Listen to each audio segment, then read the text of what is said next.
তাই একজন পুরুষ মানুষ তার ওপর প্রধান 3টা দায়িত্ব। সম্পত্তি যখন পেল নিজের খরচ করবে, নিজের জীবন নির্বাহের জন্য খরচ করবে। তারপরে বিবাহ হলো, স্ত্রীর সে খরচের আঞ্জাম দিবে। সন্তানাদি হলো, সন্তানের খরচের আঞ্জাম দিবে। এই 3টা মূল দায়িত্ব। তাহলে সেই ইনকাম করলো 2 গুণ, আর খরচের খাত হলো 3টে। আর নারী সে পেল 1 গুণ। কিন্তু যতদিন পর্যন্ত না বিবাহ হবে ততদিন পর্যন্ত খরচ করবে পিতা। বিবাহ হলো, তারপরে খরচের দায়িত্ব পড়লো স্বামীর।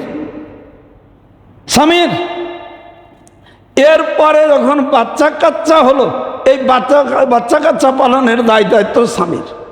সুতরাং স্ত্রীর নিজের কোনো খরচ নাই, হয় পিতার না হলে স্বামীর।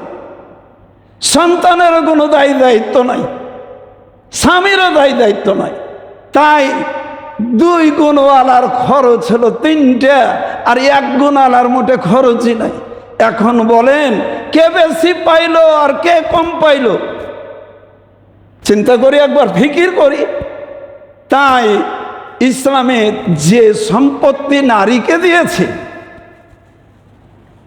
এবং পুরুষকে দিয়েছে, এটা আল্লাহ রাব্বুল আলামিনের বিধান। তিলকা হুদুদুল্লাহ, এটা আল্লাহ পাকের বিধান।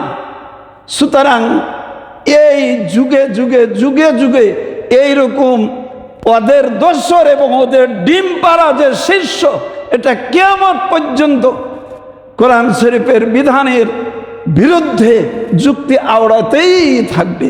আর আমাদেরকে আমাদের ঈমান টিকানোর স্বার্থে কোরআনী শিক্ষায় হয় শিক্ষিত হতে হবে, অথবা কোরআনের শিক্ষার আলোকে আলোকিত মানুষ হতে হবে। এর বিকল্প নাই।